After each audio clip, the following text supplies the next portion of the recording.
Okay, hi everyone. Thank you for joining us this evening. Today's tutorial is on eating disorders, given by Dr. Dalton.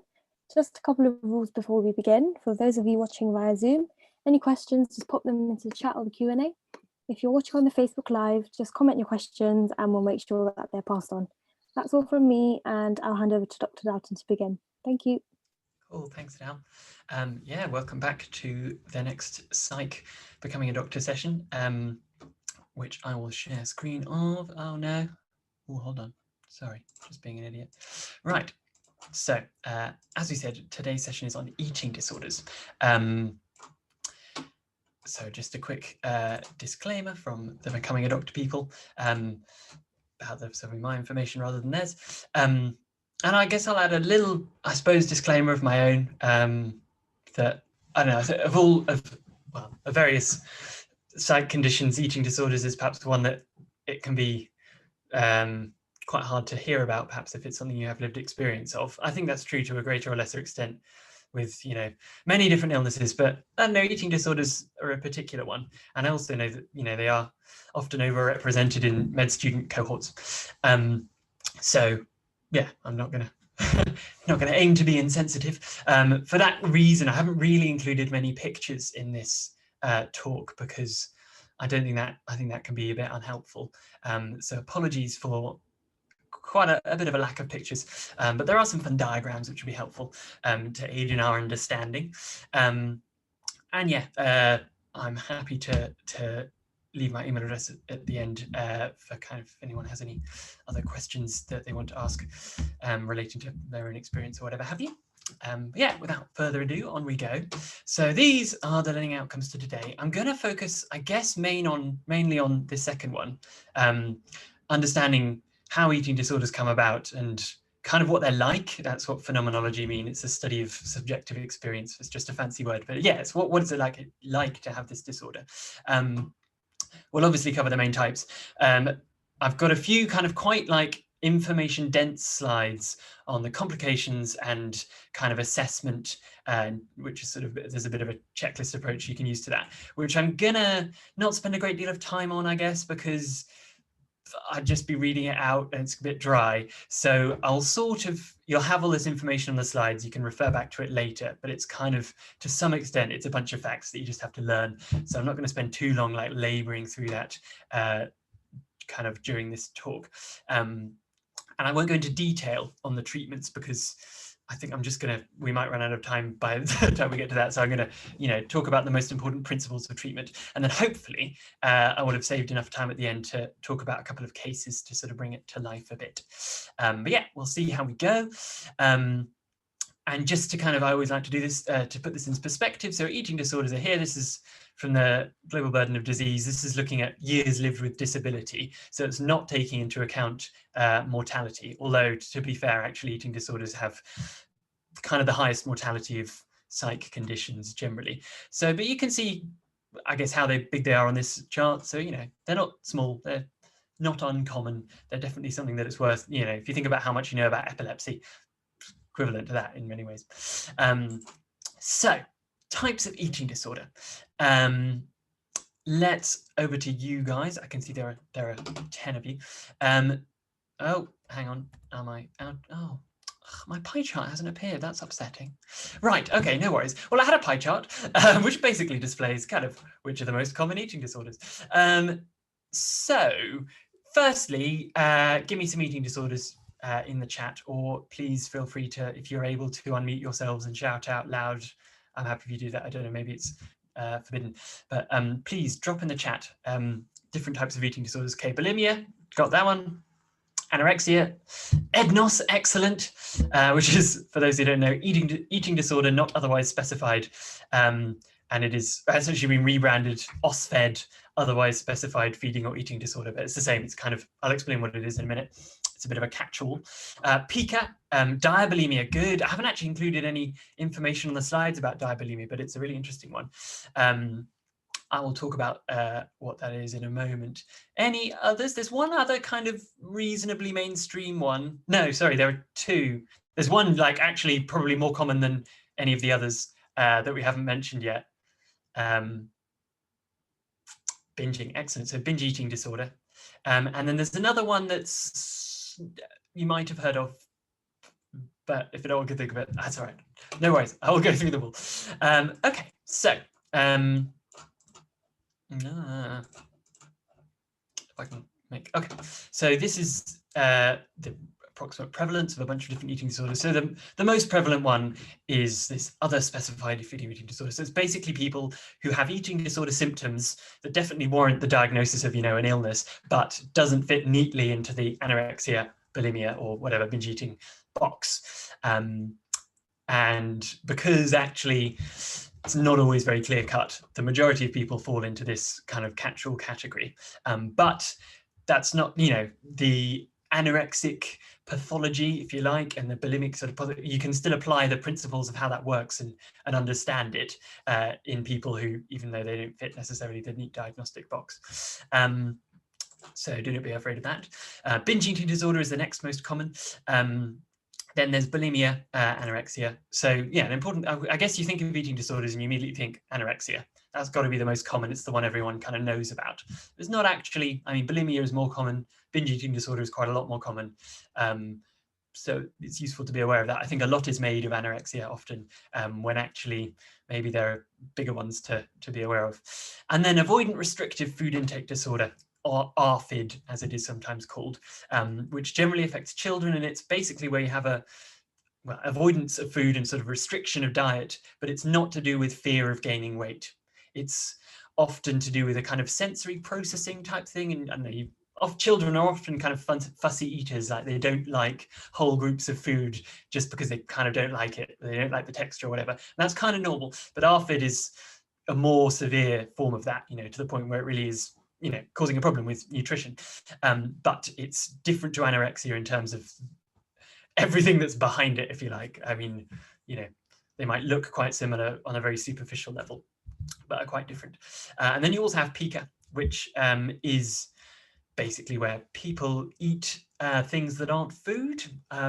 It's not very common. I don't know an enormous amount about it, and I haven't got much detail on it. I don't know where, oh, there's my pie chart, fine. This decided to turn up. So pica, you might, classically, you might see it in pregnant women who sometimes have kind of cravings for non-food things. And it's thought to be basically to do with specific mineral deficits. But yeah, so it's a curious one. And it also can be sort of, you can see it may be autistic spectrum disorders, where again, it's a sort of a sensory processing thing, people eating inedible things. But yeah, it's not very common. I've never seen a case of it myself, so I haven't included much detail on it because we've only got an hour and I want to focus on the more common ones. But yeah, so just to confuse you, this is the kind of the actual prevalence within the population of these disorders. This is in an eating disorder service. How many patients have this? How many patients have binge eating disorder, bulimia, anorexia, ARFID, and otherwise specified feeding and eating disorder? So just some facts for you there. Going to focus mainly on these three in terms of the psychopathology. Right, so I'm not going to labor too much on this because I think we're probably all quite familiar with the symptoms of these eating disorders. So just going to flick through and highlight any important bits. But yeah, bulimia nervosa, classically, obviously, have this pattern of eating an excessive quantity of food, and it's defined as a binge. And the particular characteristic of this is there's a sort of a loss of control of, you sort of start eating and then you can't control it and you just keep eating. So that's kind of how you define a binge. And then you have a compensatory behavior, which classically is making oneself sick. But it can be other things that's sort of done immediately after a binge to try and get rid of that food. And I think, that's quite a hard thing to understand why someone would be doing that. And that's hopefully what we'll really get a grasp of over the next little while. Because I think, an understanding of what drives these slightly baffling behaviors is the most important thing I think I can give you, so that when you approach these patients, you have an inkling into like what it's like to be them, why are they doing this? Because I think if you don't have any real idea, why is someone doing that to themselves, then you can have a slightly less charitable, like empathetic kind of attitude to them. Another important thing about bulimia, you might be aware, people are usually normal weight. But yeah, is driven by this preoccupation with body weight and shape. So that's the kind of cognition. Well, that's a little bit of the cognition behind it, which we'll go into. Then, of course, anorexia, so less common than bulimia. Kind of the principal feature really is this intense fear of gaining weight. You know, we think of anorexia, the main feature is obviously that you're really, really thin and you're hardly eating anything. So, I mean, yeah, obviously that is part of it. And that itself feeds into the pathology, you know, the effects of starvation and what have you. But it's not about what someone looks like, how much they weigh. It's all about what is driving that, what thoughts are behind that. And that's what it's really important to get a grip of. And that's why, there used to be a kind of a cutoff for diagnosis of anorexia, and often there still are in many services, like your BMI has to be below 17.5 or something to get the diagnosis. And that's kind of being phased out. So like I'm taking this from ICD-11, which is soon to come out, like the next version. And they've kind of removed that a bit. There's less than 85% of expected. Obviously that varies a bit in the growth charts and all of that sort of thing. But it could just be a rapid loss of weight. So you're still technically a normal BMI, like whatever that means. Oops, I'm going backwards. But it's about the weight loss. So basically don't define it in terms of what someone looks like, how much they weigh, what their BMI is. That's not the illness. That's just the kind of result, but the illness is here. It's in the intense fear of gaining weight, which we'll talk about. And also there's this distorted perception of your own weight. You look in the mirror and you see someone who is overweight, perhaps, or is less thin than you actually are. So it's an interesting one. Like sometimes in anorexia, and I mean other eating disorders, there's almost a kind of a delusional aspect to it.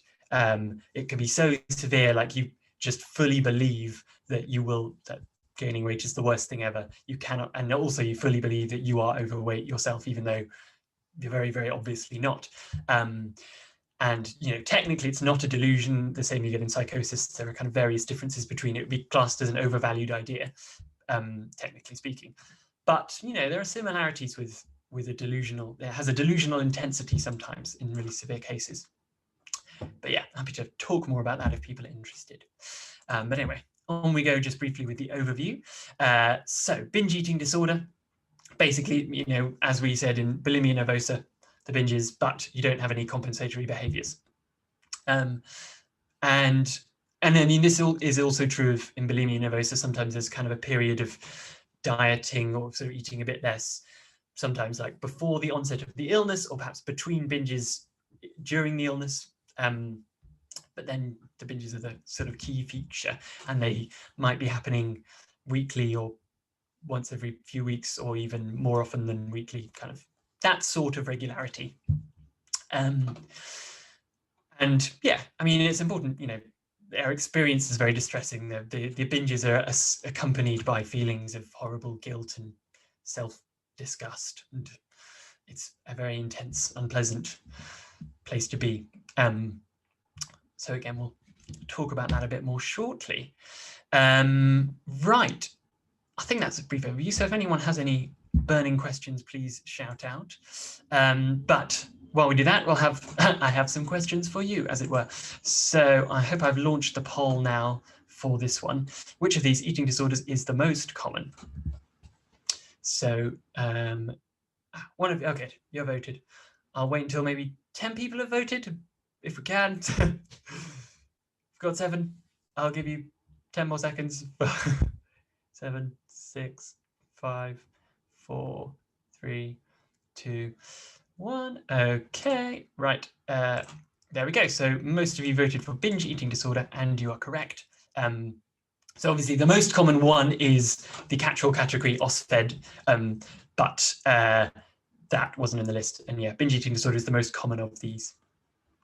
So there we go. Right. On we go. So etiology. Why do these illnesses happen? And I'm sure we probably will have a bit of a grasp, perhaps, but I'm going to give a good overview so you're all on the same page and it all makes sense, I hope. Please stop me and ask questions if it's confusing. But, well, yeah, before I launch,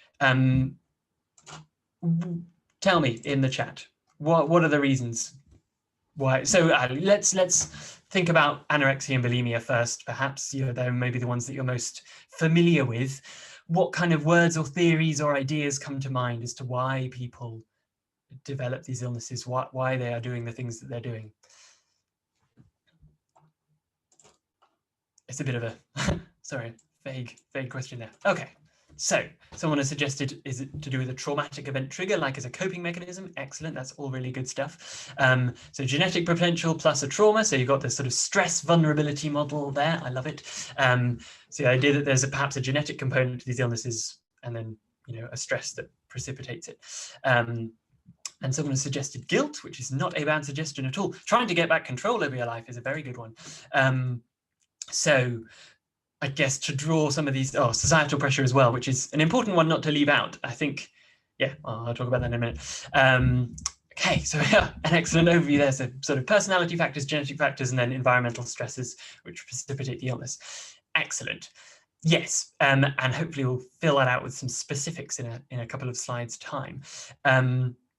But we're getting a sense that, some people might be slightly more vulnerable to developing it, which, is certainly true. I haven't included much information about the genetics of it, to be fair, in this talk, which is something I neglected to leave out. I believe there is a degree, it's difficult to tease apart because a lot of it's to do with the views around food and weight and coping mechanisms generally, and anxiety kind of in the household, and it's a bit difficult to tease that apart from the genetics of it. I don't have any figures from any sort of twin studies to furnish that with actually details of the heritability component of these disorders. So apologies, I'll add that in for next time. But I believe there is some genetic component, which hopefully will make sense on the next slide. But then we've also got this sense of environmental stresses and these negative feelings like guilt and feeling your life's out of control, and using the eating disorder as a coping mechanism, which is kind of bang on the money. I want to slightly reframe it perhaps, because I think coping mechanism has a bit of baggage as a term. I guess when I was a med student, I just remember hearing that and sort of assuming that there was a degree of this person sort of failed in some way, that they're using this bad coping mechanism that's clearly harmful to themselves. Why is starving yourself a coping mechanism? Can't you go on a nice walk in the country or whatever, something like that? So I think that particular phrase sometimes carries a bit of stigma with it, and hopefully we'll really explore what we actually mean by that, because it's not wrong, it's just can be a bit stigmatized. I'll also quickly so there's just a question in the Q&A as well, which I'll address before we launch into that. How do you distinguish between binge eating disorder and bulimia nervosa non-purging subtype? Great question. I don't know off the top of my head. Sorry. I didn't see bulimia nervosa non-purging subtype in ICD-10 when I was refreshing myself on the diagnostic criteria when I made these slides. So it's possible that, and don't quote me on this, it's possible bulimia nervosa non-purging subtype is from DSM, which obviously is used in the States, and therefore I just didn't look at it before I made this talk. I'm honestly, I'm afraid I don't have an answer to that question. So apologies to that. I'll make sure I know for next time. But yeah, on the face of it, there doesn't really appear to be a difference particularly. It could be perhaps just at a guess. So binge eating disorder, there's kind of no compensatory behaviors at all, really. But bulimia nervosa, perhaps. Oh, I know. I'm shooting in the dark here. I don't know the difference. Apologies. I should just own up to that. If anyone Googles it while I'm talking and let me know, that's fine. Anyway, right. Let's go back to where we were. I think the key thing perhaps to remember about eating disorders is that they're not really about food at the kind of core of it. Obviously, food is heavily involved and important in the psychopathology, but to a large extent, at the root of the problem, it's not really ultimately to do with food and weight. Food and how much you weigh and how much you're eating, whatever, is kind of becomes a symbol for stuff that's going on under the surface. So that's an important thing to bear in mind, because I think you can focus just on the kind of food aspect of it and maybe neglect in your mind that what's really going on underneath that. What does that mean to the person? So I'm going to start just by reminding us of this. I think I used this in the anxiety disorders talk that you guys had a few weeks ago. Apologies if none of you were there and this is all very baffling. But essentially, this is just a diagram that I have made, but it's summarizing, the main theories, certainly that I've found useful and that are kind of mainstream, of how anxiety disorder sort of happens and also links with depression. And I guess, in terms of the genetic environmental thing, we talked in that talk about trait anxiety, about this being, trait anxiety is an individual's propensity to experience anxiety under a given set of stresses. So if someone has high trait anxiety, you might describe them as an anxious person who becomes anxious easily. That's what that means. And this is a, genetic and environmental construct. It's all to do with, definitely there's a genetic factor to it. It's about sort of 40% heritability of anxiety disorders generally. So maybe you can translate that. And kind of experiences of threat and insecurity during development. And anxiety is really central to eating disorders, which I said during the anxiety talk, and I'm going to say it again now. It's such an important a component of the disorder.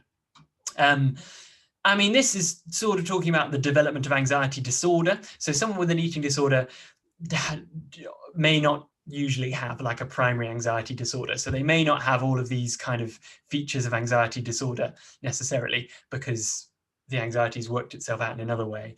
But certainly anxiety is there, and it will have these kinds of life stresses with a propensity to experience anxiety. They're feeling very, very anxious, and that anxiety causes something to happen that makes itself worse. And, in anxiety disorders, it's these various things. The level of anxiety itself reaches a point where you push yourself out of your normal homeostatic range of anxiety. But in eating disorders, that happens just in a different way. And then low self-worth is the other really important component of eating disorders. You can kind of, underneath many eating disorders, it's kind of a combination of these two things. Again, someone with an eating disorder doesn't necessarily usually have like full-blown depression with these kind of central core features of depression. So maybe you can slightly ignore that part of the diagram, but in terms of how low self-worth kind of comes about and how it feeds into anxiety, and the whole cycle makes itself worse, forms a kind of positive feedback loop.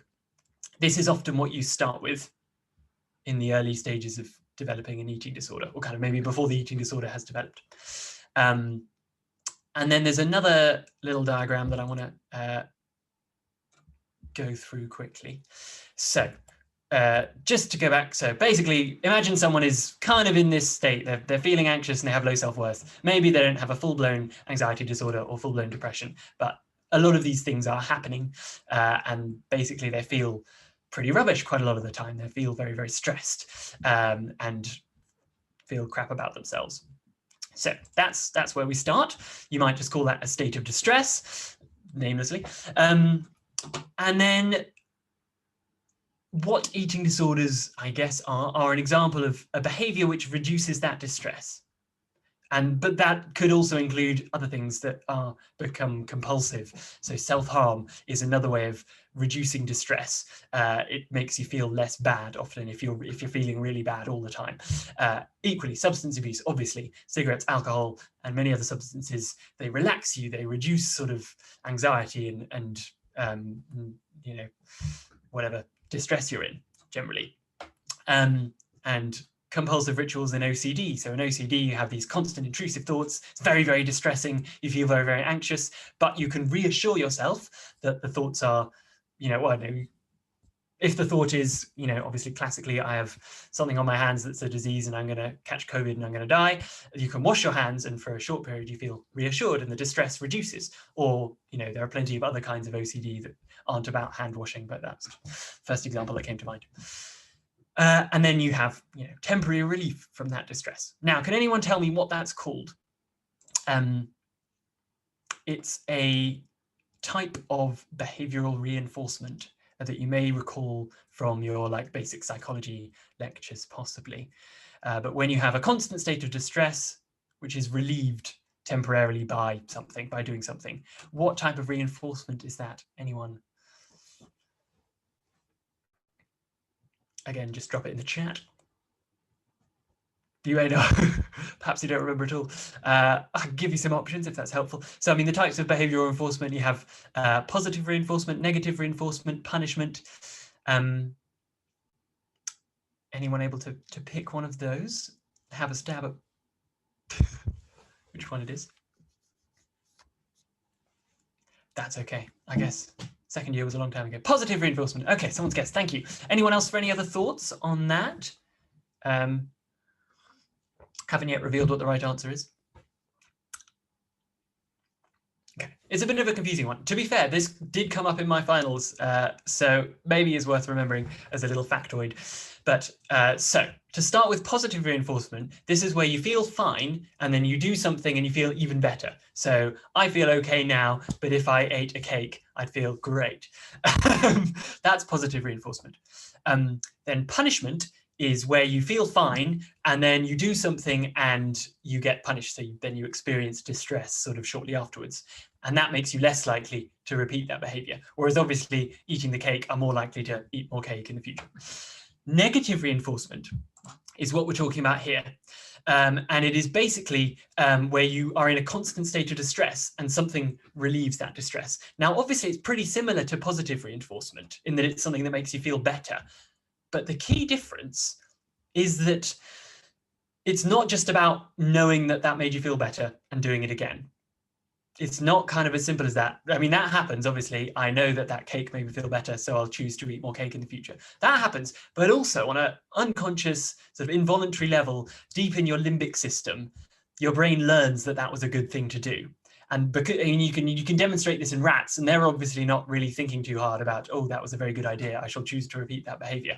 It's just a basic sort of reinforcement thing. And humans have that same thing that rats have, they just also can think about it. And basically, consciously, this manifests as an urge to do that thing again. You know, you may you'd be thinking yourself, this is a good idea to do again because it made me feel better, but also you'll experience just an urge to do it again, the kind of result of that unconscious learning process. It's like wired up in your sort of dopaminergic system now. It gives you a reward to do that thing. So similar to positive reinforcement, except that this state of distress is there all the time, or nearly all the time. And your brain has learnt a response to something. So with the eating the cake, there might not necessarily really be anything that prompts you to do it, but I might just remember the cake and then think, oh, actually, I'd quite fancy eating a cake. But how often is that going to happen? I don't know, fairly often because I like cake. But in someone who's in a constant state of distress, the kind of prompt to repeat that behavior, the trigger, if you like, is always there, or is there a lot of the time. So the urge is going to be there a lot of every time they experience this, they're going to experience this because it's a very simple, unconscious learning process that, you can establish in rats. And this becomes a problem because the more you repeat that thing, it feeds into this cycle, and the urge, the unconscious learning process is reinforced and reinforced and reinforced and reinforced and reinforced to the point where this becomes extremely strong, and it's very, very difficult to not act on it. So whether or not at this point you think the behavior is a good idea or not, all of these things clearly are unlikely to be considered a good idea if you're checking all the light switches in your house 100 times and you can't get to work, or you're binging and purging and have an eating disorder, or you're using it, whatever it may be. You'll be thinking, this isn't a good thing to do. I should stop doing this because it's causing harm and disruption in my life. But actually, this is too strong to overcome. I could go into more detail on that, but I don't want to use up too much of our time. And then, of course, obviously, the behavior itself can often worsen the state of distress. So this is an important feature in all of these different psychopathologies, and it's a useful one to bear in mind because you will often see people, perhaps people with, particularly substance abuse, that's going to be the main one, but also compulsive repetitive self-harm and definitely eating disorders and OCD, where they keep doing this thing, and you'll be thinking, why don't they just stop doing the thing? Like, they know it's a bad idea. I know everyone can see it's causing them harm. Why don't they just stop? And that is often the question on everyone's mind. And this is kind of the answer to that question, really. They may well want to just stop. And, we know enough about addiction to be like, people want to quit, but the urge, the craving, whatever it may be, is too powerful. It's not reasonable to expect someone to do that. And it's driven by this sort of powerful unconscious learning process. And I know this might be stuff that you're fairly familiar with already, but I just really want to hammer it home, because it's important to realize that the choice to not do the thing is not a free choice in the sense that I can choose whether or not I have a cake. It's a choice that is heavily weighed by the urge to do it again. It's like if you hold your breath for as long as you can and try and not breathe. Eventually there'll come a point where you can't choose to not breathe anymore. You have to breathe. And actually, if there was a reward for holding your breath for even longer, or if you were in the middle of a trumpet concerto, you'd probably be able to hold your breath for even longer. So it's not a matter that, you can't have some leeway. Under some circumstances, you might be able to choose to do it, and under other circumstances, it might be more difficult, whatever have you.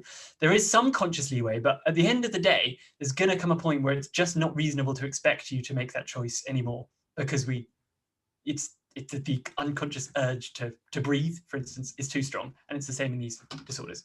So really try and grok that. Right, on we go now to eating disorders. So we mentioned sort of cultural pressures. I think those are important. There's a famous study in Fiji, I believe, where basically they looked and there were no eating disorders in this population of people living on the island of Fiji. And then Western television was introduced, and suddenly people started getting eating disorders. And, people have sometimes questioned the results of that study, and there's, it's definitely, you can't put it all down to Western society and our ideals of beauty and what have you. But clearly it's quite important, because everywhere, in all media all the time, we're kind of bombarded by these value judgments about food and weight, because that's what these are. And we may not think they're logically true, but essentially, we see every advert relating to food probably contains some of these. And certainly, like working in health, this sense that the tsunami of obesity that's going to overwhelm the health service and all these sort of stuff. There are all of these value judgments. Weight, how much you weigh and what you look like, and food is intrinsically kind of tied to your worth as a person in some ways, or at least that's what these messages kind of convey. So it's quite easy to imagine how low self-worth would kind of be experienced in those terms.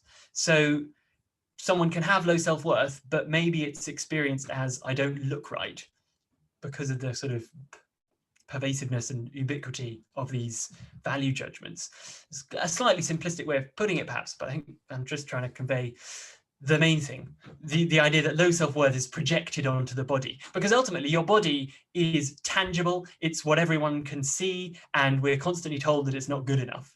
So it kind of makes sense for a vague thing like feeling that you're not good enough would maybe be experienced in those terms. And I'm sure we all have some experience of worrying that our body isn't right, certainly from adolescence. But I guess the real key thing, particularly for eating disorders, is that this is the underlying thing. It's not just a sort of within the normal range of, worrying a bit about what you look like, whatever have you. There's a real low self-worth underlying it that's kind of driving it, that's not normal, kind of a self-hatred, a real feeling that you are wrong and not good enough, and that kind of thing. So what happens next? Well, low self-worth and anxiety, as we said, kind of can be projected onto the body, as you might call it. And I guess this can result in starting to restrict your diet. And this might start in a perfectly ordinary sort of way, like, worrying about your weight and then wanting to go on a diet so that you feel better about yourself. And if there isn't a massive load of really intense low self-worth and anxiety driving that, then that might just, you have a bit of a diet, maybe feel better, and that's all good. Or you do a bit more exercise and, that's fine. But when these things are ultimately underneath it, driving it, and you really feel quite distressed all the time about the way you look, and you feel very anxious about that, or anxious about loads of things, in fact, potentially, you might start to restrict your diet in a more, there'd be all of this driving it, basically. And this can go a number of different ways. So to start with, it's actually, particularly if you're restricting your diet really hard, really quickly, which you might well do if all of this is going on in your mind, more than just going on a casual diet in the new year, It's unlikely to be successful because, that's really hard to do. So you might start eating again. And, many diets end this way. But if it's driven by this, you're not just going to be like, oh, well, another diet, I'll try again next year.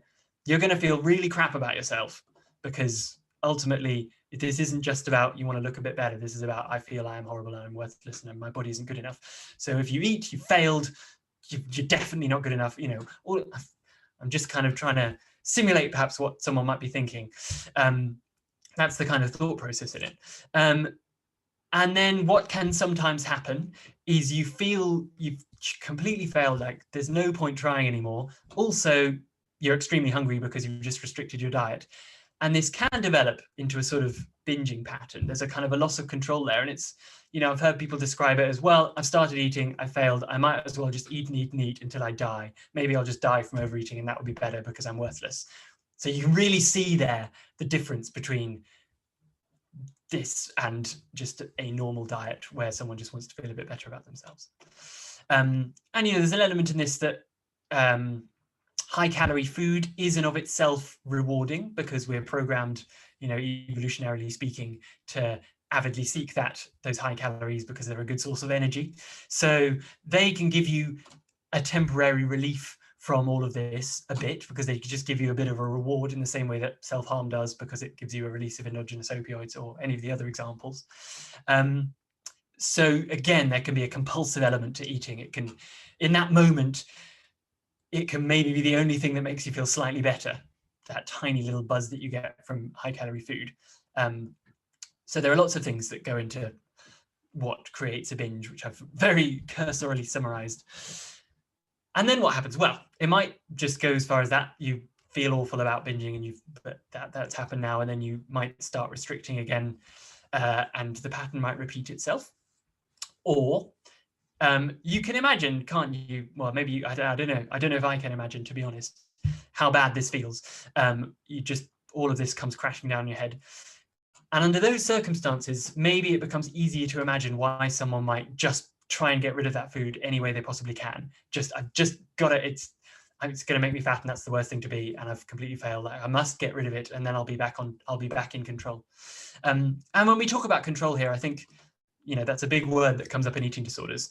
And it's not about people with eating disorders are control freaks. It's just about generally feeling that your life is out of control. That's a key part of anxiety for many, many, many people. And if you can feel back in control of at least something, that is important. So this intense distress might lead to making someone, and ultimately, no one likes making themselves sick. It is always an unpleasant and often kind of slightly painful thing to do, but that's how bad this intense distress is, that someone is driven to do that. It's the only way they can get their way out of this awful place. But this is, of course, negatively reinforcing because once they purge, they feel okay again. They feel back in control. Like, actually, it's okay. I can restart this. I can, and things can be okay. So this binge purge cycle, if you like, if this is what bulimia is kind of driven often by this swinging between trying to restrict diet, often a little bit, trying to feel a bit more in control of all of this, trying to make yourself feel less worthless, and then eating, losing control of that, feeling even worse, and then getting rid of that food, and then feeling kind of back in control and feeling okay again. And, further down the line, because actually this is the only point where you feel okay in the whole process, people can start to have a binge in order that they can then purge, because that's the only thing that makes them feel okay. And I think this experience is very different for different people. So this is a bit of a simplified summary. And, if anyone has lived experience of this, their experiences may differ from this brief diagram, but I'm kind of trying to sum up the important points, I suppose. So that's bulimia. Right. Then we have anorexia. And this is more where you start restricting the diet. Maybe you go less hard on it at the beginning, or for whatever reasons, you just continue restricting the diet and you don't end up falling into the binge pattern. And that will kind of be determined as well on sort of genetics and personality type, if you like. This cycle is more involved with the kind of impulsivity. You kind of feel really, really hungry, so you kind of impulsively eat something, and then you failed, you lost control, you might as well just eat everything, and that sort of thing. Whereas this arm of the diagram is maybe a more sort of inflexible way of thinking, perhaps, or just less impulsive, I suppose. And basically, restricting your diet makes you feel in control, makes you feel a bit okay about yourself. And also, you then will start to lose a bit of weight, and because of all of this, that will make you feel even better about yourself. And suddenly you have something that makes you feel safe and in control and makes you feel less worthless, when actually maybe lots of other things in your life, because this doesn't happen in a vacuum. This is all happening, in terms of the things you were talking about earlier. Someone has an acute stressor, suddenly everything in their life feels very out of control and rubbish. They need, they have no other way of kind of coping with it. Like being bullied at school, for instance. So this isn't just randomly happening for no reason. But anyway, in that chaos that someone feels they are in, restricting the diet makes them feel safe and in control and better about themselves. And people might pay them initial compliments. Oh, you look great, because that's how we treat weight loss, and that will reinforce that even more. But what gradually happens, this becomes kind of a shelter, if you like, against this low self-worth and anxiety, which is still there, but you can make yourself feel that you're okay, you're doing something to stave it off, if you like, and it kind of reinforces it. It's not a kind of instant hit negative reinforcement classically like this is, but it's a similar sort of thing.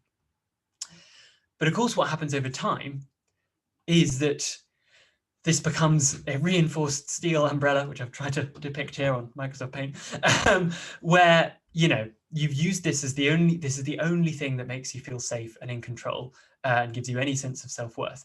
And the more you kind of use that as a coping mechanism, if you like, the more the ideal of going back on it, eating, gaining weight again, means losing all of this control and safety, absolute failure, back to square one. So the idea of gaining weight and losing that control becomes intensely frightening, as you can kind of imagine, because it's not just gaining weight, it's gaining all of this again.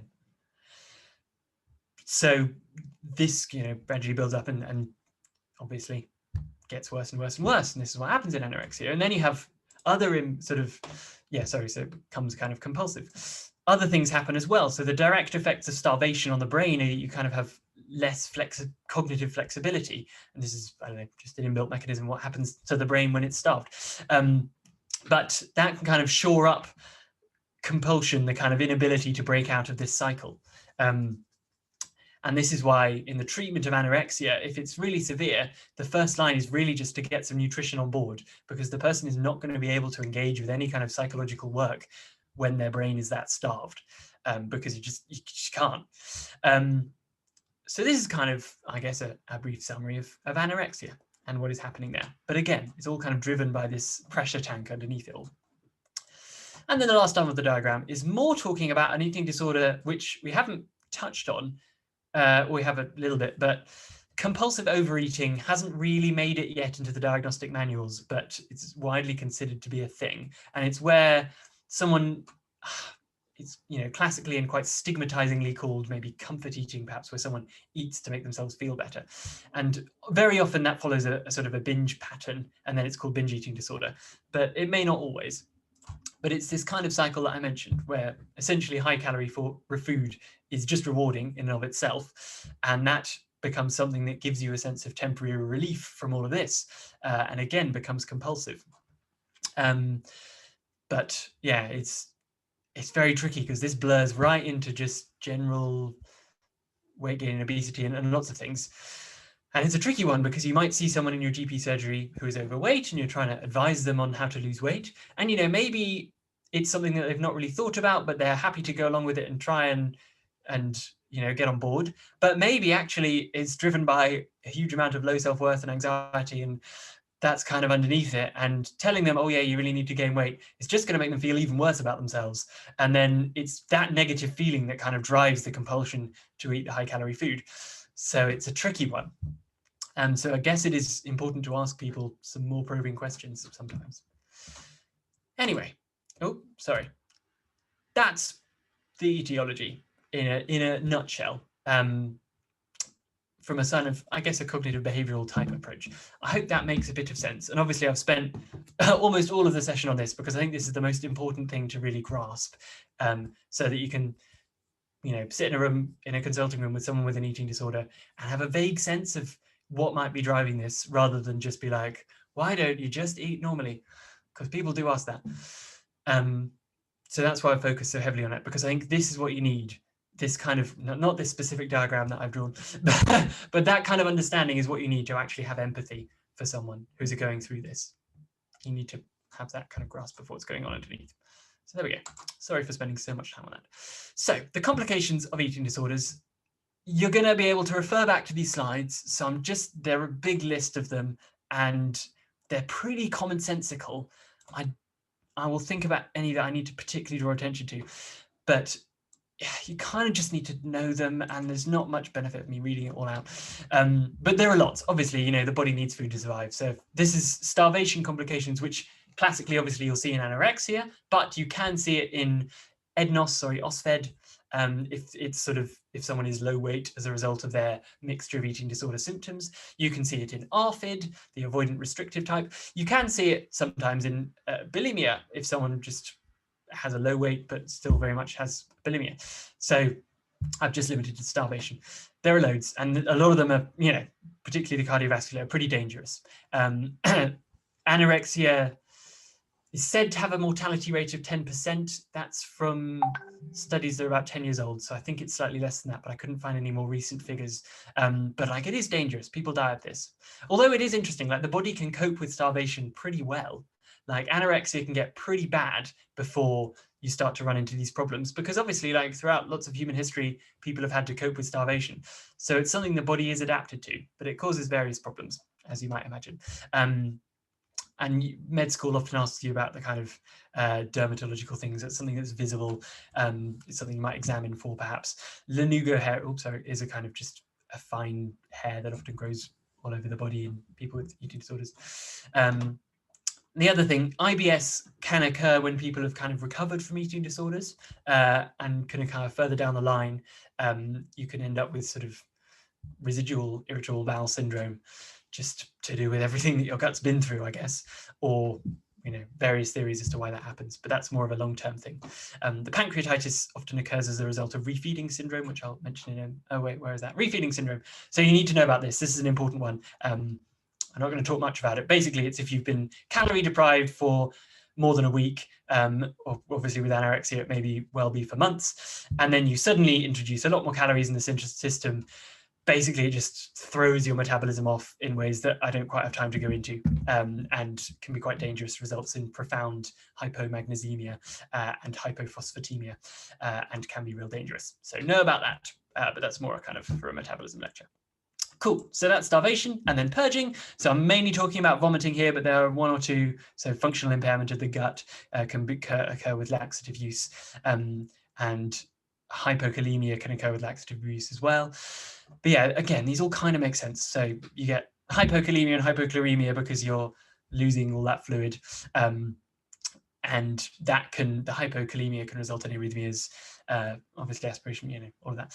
Russell's sign, running out of time, so I won't quiz you. This is basically thickened, calloused skin on the knuckle, from the effects of basically often people make themselves sick by putting fingers to the back of their throat to trigger the gag reflex, and that will result in kind of abrasion of the knuckle by the front teeth, and then also you add into that the acid of the vomit into that abrasion, so you get this kind of callus on the knuckle. But that's not a very common sign, but you sometimes see it. So there we go. Just that's a list of stuff to know. Again, the assessment is a bit checklisty, so I'm not going to spend loads of detail. There's a screening questionnaire called SCOFF, which, I don't think that's okay. But anyway, that's what it's called. And to be fair, it helps you remember, but it's not super appropriate. But it's just, a catch-all to pick up basically the features of anorexia and bulimia, really. So, making yourself sick, worrying about losing control, and that, over how much you eat, and that's obviously looking at binge eating disorder or bulimia, and then that's looking at rapidity of weight loss, losing 1 stone in a 3-month period, 1 stone, 1 brackets 1. Do you believe yourself to be fat when others say you're thin? Obviously, that's looking more at anorexia, but can occur in bulimia. And would you say food dominates your life? So that's kind of a real feature of most eating disorders, is that there's this primacy of they're constantly thinking about food and worrying about it, because of how much of a symbol for all of their low self-worth and anxiety it's become, if you like. It's not just food anymore, it's much more than that. And then if you have 2 or more positive, or if you're just generally suspicious, go into further history. So further assessment, basically it's a full history, like, of all of the things that we've talked about. So you will need to kind of remember these checklist things for OSCEs / PACEs. But yeah, these are the things you need to ask, and it's just picking up on all the various features. So I mean, if anyone has any questions, please ask, but that's kind of body checking is just referring to like constantly looking in the mirror to look at, to, you know, this sort of preoccupation with body size and all that. That's what that means. Yeah, and it's important to ask about these different types of compensatory behaviors, because people have a lot of shame about them, and they're not necessarily going to volunteer that information because they know that it's a horrible and strange thing to do, as well as, you know, they feel ashamed of it. It's just they kind of are driven to do it by their compulsion, if you like. Cool. Fine, on we go. And then marzipan, another food acronym, which anyway, and it's another really stupid acronym as well. Anyway, so this is basically risk assessment for the severity of anorexia, and it has all these different criteria. I don't think you really need to know in detail, and I mean, any clinician working will look up the guidelines unless they actually work in eating disorders and use it every day and know it off the top of their head. But you would always kind of look up, there are cutoff points in terms of BMI, in terms of all the vital signs, heart rate, temperature, all of that. And ECG, you look for prolonged QT, which obviously could be related to hypokalemia. Muscle weakness, there's a kind of a test where you get someone to get up from standing without using their arms, testing the kind of big anti-gravity muscles in the legs, which are often the first to go to waste if you are nutritionally deprived. And then blood tests, electrolytes, and then also just the severity of the behaviors of eating disorders and if they're suicidal as well, and all of that. So you don't need to know that in detail, just know that marzipan guidelines for gauging the risk of basically of serious health complications in anorexia. Right, quick quiz. So which of these is not included in the SCOFF screening? Wait a minute. Oh, sorry, I just need to make the poll work. Excuse me, being incompetent. Here we go. Right, I've launched the poll.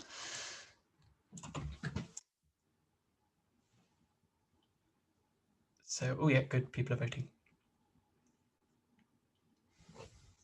I'll give you 10 more seconds. 9, 8, 7, 6, 5, 4, 3, 2, 1.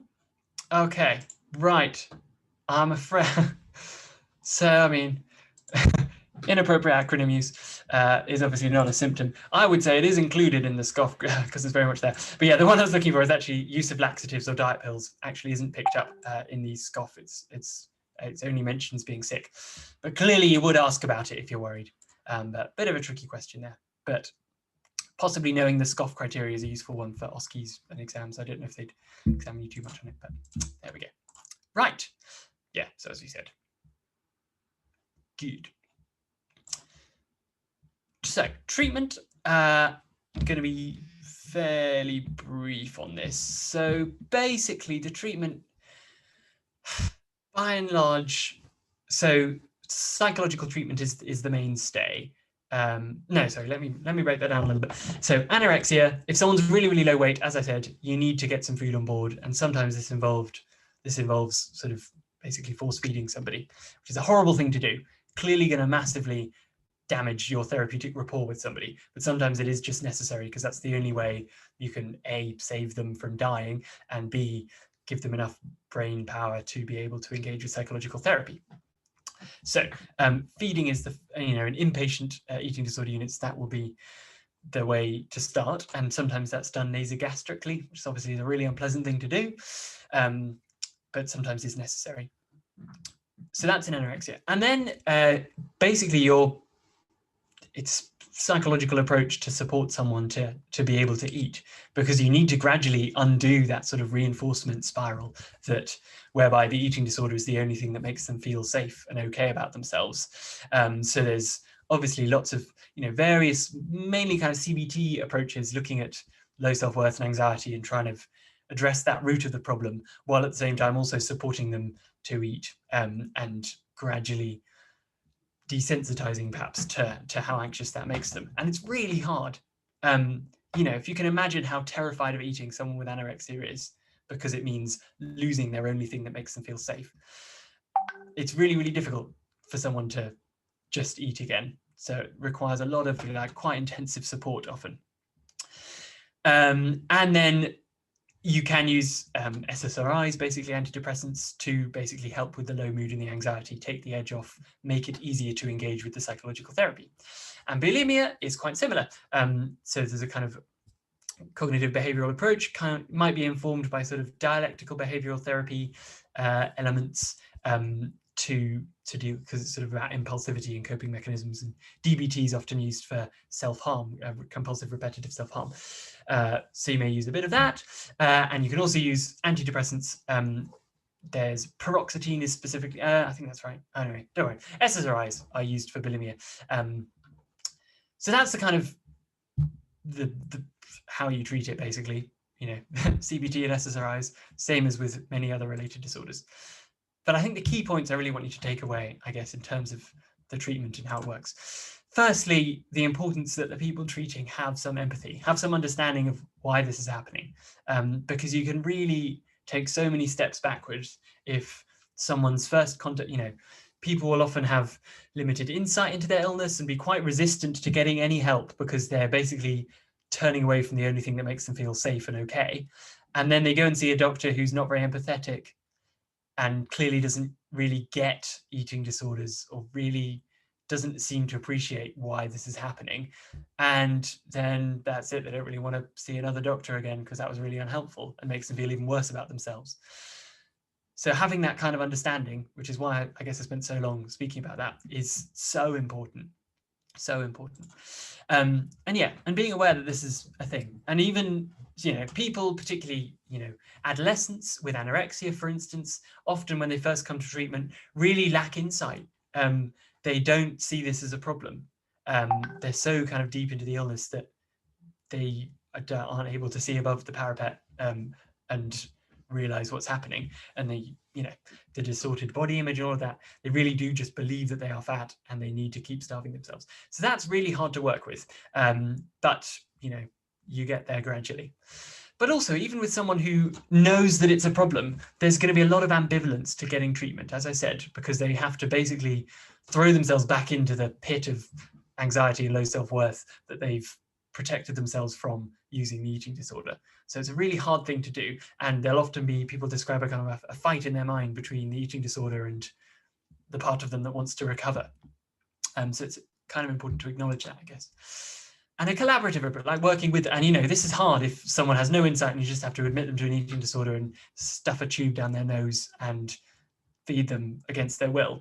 It goes out the window a little bit, but that's unavoidable sometimes. But as far as possible, to really try and work with the part of the person who wants to recover and give them reasons to want to recover, and make the plan with them and set goals in terms of starting eating normally again and gradually going back to a normal weight. Set goals that the person thinks that are achievable, and working with them on that is very, very important. Aiming to avoid high expressed emotion, which often you might see within a family setting. So eating disorders often develop in adolescence. So someone's still living at home. And let me tell you, if someone you love has an eating disorder, it's horrible. It's so hard because, with something like self-harm or substance abuse or other kind of psychopathologies, you can stop them doing it if you're physically there, I guess. Like you can take the razors away or whatever it may be. You have you as a loved one, as a family member, whether that be parent, spouse, whatever, can control it to some extent. But with an eating disorder, you can't. Like you can't sit there and you can't force feed them with a funnel like a goose in France. You just have to. You have nothing, and they are just starving themselves, and you can't do anything about it. I mean, there are things you can do about it, but it's difficult to see those. So it is really difficult for parents and for spouses or whatever, of people with eating disorders. It's just a horrible thing to watch and feel so powerless against.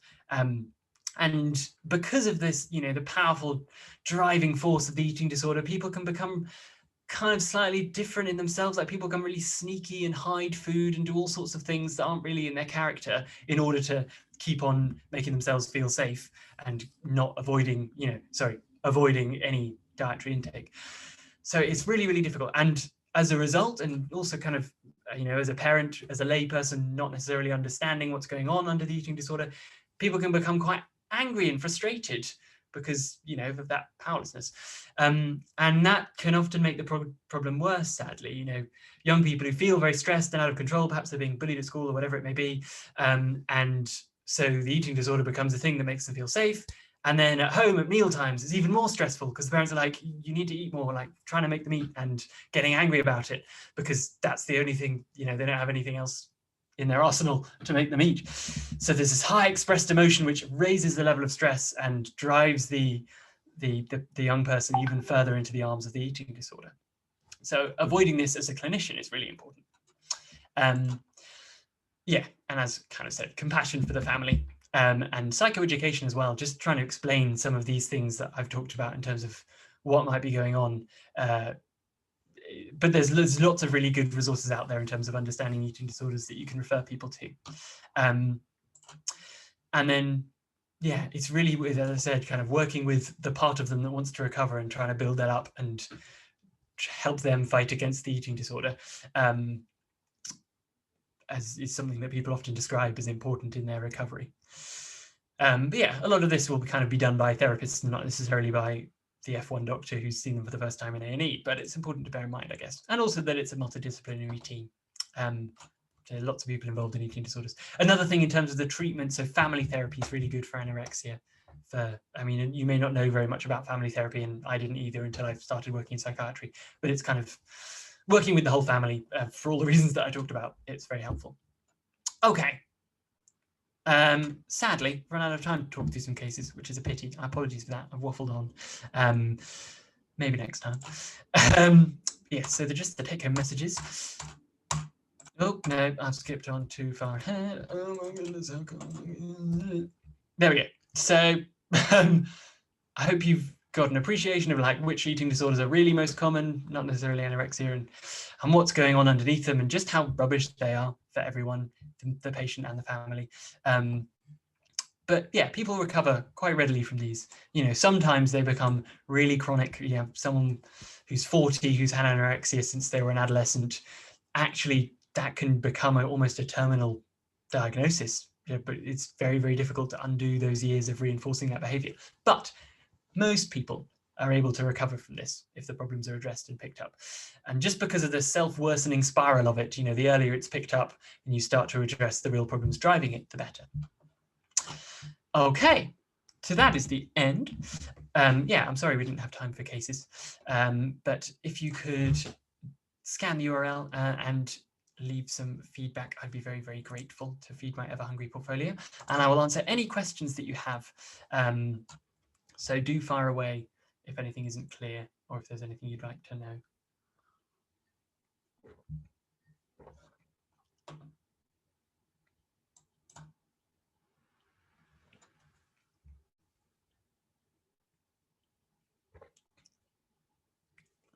I will type my email in the chat.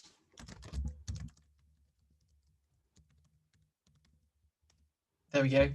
So yeah, I'm sure you want to go away and have your supper, but if you do have any other questions, I'm very happy to do my best to answer them. Oh, they're done as well. So yeah, feel free to drop me an email. Cool. Well, I will bid you good night, but I'll stick around for a minute or so in case any other questions pop up. So yeah, see you next time.